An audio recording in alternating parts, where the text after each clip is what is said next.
Bom dia todo mundo. Nessa segunda-feira, uma segunda-feira bem bonita em Brasília, com sol, umas nuvens, que faz parte nessa época do ano aqui em Brasília, dá umas nuvenzinhas, uma chuvinha, de vez em quando uma chuva. Brasília é um pouco doida de clima mesmo. Bom dia, meus amores, bom dia nessa segunda maravilhosa. Que seja uma segunda de muita paz, de muito amor, de muita força, de muito trabalho. Que seja um dia renovador, um daqueles dias que a gente acorda e pensa assim: é pra frente, eu vou pra frente, né? Eu vou seguir. Ontem pode não ter sido um dia muito bom para você, mas hoje é um novo dia. Hoje é um dia de renovação. Todo dia é, mas a segunda parece que ela já tem um gosto de inícios e tem um gosto de mudança. Então vamos aproveitar essa segunda para fazer algumas mudanças na nossa vida. Algumas mudanças também interiores, algumas mudanças dentro de nós. Alguns reparos, alguns ajustes, aquilo que você precisa fazer para seguir. Às vezes a gente está dando muita importância a coisas muito pequenas e às vezes a gente está dando pouca importância a coisas muito grandes. Então a gente tem que saber avaliar realmente o que vale a pena, avaliar as guerras que você tem que travar, avaliar principalmente se aquilo que você está imaginando é de fato algo com que você tenha que se preocupar. Mudar algumas coisas dentro de nós, assim como um relógio que quebrou, fazer um ajuste no ponteiro, uma revisão, faz parte desse processo evolutivo. Faz parte do autoconhecimento. Faz parte de entender o que eu devo mudar, o que eu consigo mudar e o que eu posso mudar. A gente tem que fazer as coisas, as mudanças da nossa vida com aquilo que nós temos. Com aquilo que nós temos, né? E todo mundo é assim. Todo mundo é assim. Eu venho muito pensativa sobre as mudanças que eu tenho que fazer em mim mesma. Algumas coisas me incomodam muito e eu começo a pensar que essas coisas só são grandes para mim. As pessoas que provocam essas coisas em mim, por exemplo, não têm real noção daquilo. Vou dar um exemplo. Eu não gosto, acho que a maioria de nós não gosta, mas eu não gosto. Quando alguém que eu gosto muito, ou que convive comigo, ou que tem uma convivência mais íntima comigo, em vez de falar para mim alguma coisa, fala com outra pessoa. E aí eu tomo conhecimento. E isso me provocava um mal-estar danado. Por quê? Porque eu sempre pensei o seguinte: é melhor que eu fale com a pessoa o que eu acho, o que eu quero, já que ela tem essa intimidade comigo, do que eu mande um recado para um outro amigo em comum ou coisa do tipo. Então essas coisas ficava muito latente em mim. E aí eu tinha vontade de ir na pessoa, eu tinha vontade de tirar satisfação, falar: olha, por que você não falou comigo? Esteve comigo ontem, tem intimidade de me mandar um áudio, uma mensagem, tem intimidade para falar o que quiser, mas decidiu que ia falar com outra pessoa, às vezes até com um amigo em comum nosso. Por quê? Qual o motivo? Isso me estressava e me cansava, porque às vezes as pessoas não têm a coragem de falar isso, né? Para você. Isso me cansava extremamente. E aí você cansa de tentar mostrar algumas coisas, inclusive para a família. Eu tô falando desse assunto hoje porque Deus tocou no coração de falar, mas não é nada em especial, tá? Então, às vezes na família, às vezes você tem dentro da família pessoas que na sua frente te tratam de um jeito e por trás é outra. Pessoas que às vezes não é nem por maldade, mas não tem coragem, né? De te falar alguma coisa. E aí prefere fazer dessa forma. Então, aquilo me mexia comigo. E ali eu tava sempre tentando ajustar ponteiros, principalmente em grupos, em rede de amizades, em rede familiar. Ajustar ponteiro, mostrar com exemplo, tentando mostrar: olha só, eu falo para vocês o que eu acredito, então falem para mim. Não deixam que eu saiba por outra pessoa a sua opinião. Se você é íntimo meu, você tem todo o direito de falar comigo.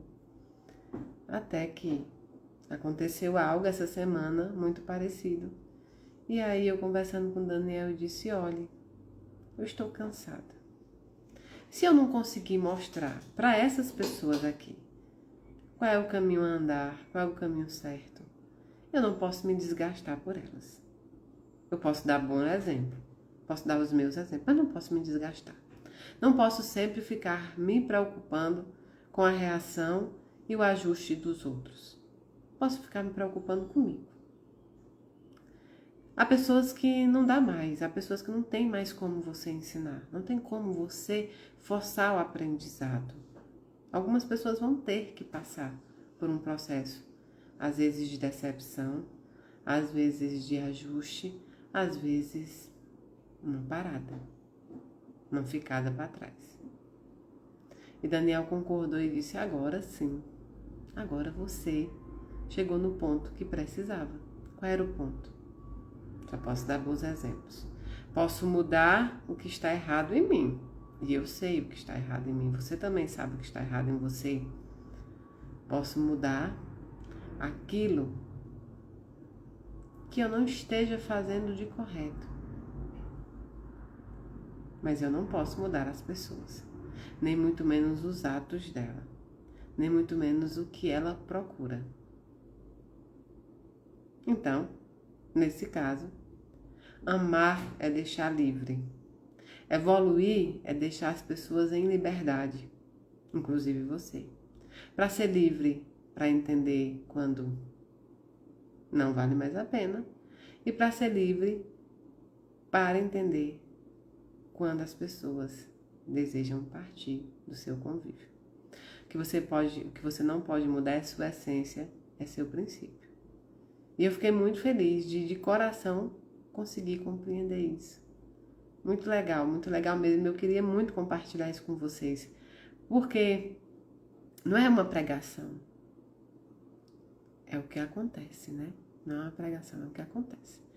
Então, hoje eu fiquei muito feliz em conseguir compreender que eu dei passos à frente.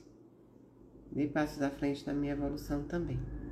E hoje a gente estava falando sobre um livro, lembra? Diário Estoico? Hoje eu entrei para dar uma lida para vocês no dia 29 de janeiro, ó. 29 de janeiro. Eu também não li ainda, o dia 29. Eu tenho lido com vocês, né? Mas eu quero ler para vocês.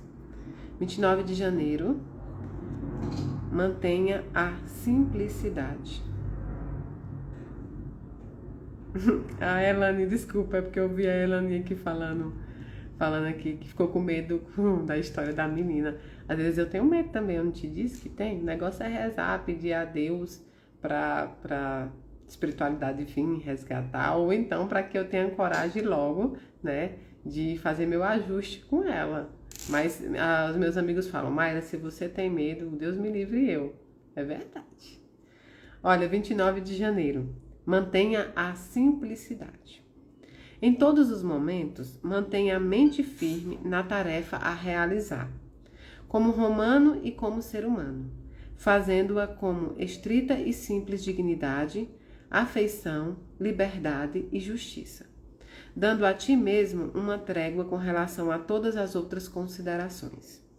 Podes fazer isso se abordares cada tarefa como se ela fosse a última, abandonando toda distração, subversão passional da razão e todo o drama, vaidade e queixa com relação à parte que coube a ti. Tu podes ver que basta dominar alguns princípios para se viver uma vida abundante e devota. Pois, se mantiveres a vigilância sobre essas coisas, os deuses não pedirão mais. Marco Aurélio, do livro Meditações. Cada dia nos apresenta a possibilidade de pensarmos além do necessário sobre tudo. O que eu deveria vestir? Será que eles gostam de mim? Estou comendo bem? O que acontecerá na minha vida? Será que meu chefe está satisfeito com o meu trabalho? Hoje vamos nos concentrar no que está diante de nós. Seguiremos a máxima que o técnico Bill, do time de futebol americano, diz aos seus jogadores: faça seu trabalho. Como um romano, como um bom soldado, como um mestre de nosso ofício. Não precisamos nos perder em 1000 outras distrações ou nos assuntos alheios. Marco Aurélio diz que devemos encarar cada tarefa como se fosse a última, porque ela de fato poderia ser. E mesmo que não seja, fazer de qualquer jeito o que você tem em mãos não ajuda em nada. Encontre clareza na simplicidade de fazer o seu trabalho hoje. Encontre clareza na simplicidade de fazer o seu trabalho hoje. Ou seja, faça o seu trabalho. Qual é o seu trabalho hoje? O que é que você vai fazer hoje? Qual é a programação desse dia? Não se preocupe se alguém não vai gostar da forma que você fez. Não se preocupe em agradar. Não se preocupe em colocar para os outros uma situação. Se preocupe em fazer o seu trabalho. Faça o trabalho com o qual você foi compromissado a fazer. Faça da melhor forma que você consegue fazer. E aí, a aceitação dos outros, o que os outros irão entender, pertence aos outros e não a você. Então, é uma palavra muito bonita. Faça o seu trabalho. É isso que você tem que ter em mente hoje. Qual é o meu trabalho profissional? Qual é o meu trabalho espiritual? Qual é o meu trabalho dentro da família, dentro, do meu casamento, dentro da minha casa? Faça o seu trabalho. Não há trabalhos simples, mas há simplicidade em fazer qualquer trabalho. Faça o trabalho com a simplicidade e com a sinceridade do seu coração e faça o melhor que você puder fazer. Assim, você já preencheu aquilo que você buscava. Hoje, faça o trabalho que você tem que fazer da melhor forma que você consegue fazer. Bom dia, bom dia, bom dia a todo mundo. Ajude-nos nos projetos da Casa da Caridade. Ajude a seguir com todos os projetos e terminar a obra. Muito, muito obrigada pela sua companhia. Agora eu tenho que ir porque hoje eu retorno ao trabalho profissional e não posso chegar atrasada. Dá bom dia, filho. Bom dia, gente. Ele também volta a estudar, o que ele já está se preocupando, né? Porque hoje é dia das mães sorrirem e dos filhos irem para a escola. Então ele já está aqui preocupado com o final das férias. Mas é todo mundo voltando para a rotina. Beijão, até amanhã. Ah, hoje tem texto, hein? Segue o texto lá com o Everton. Hoje tem texto.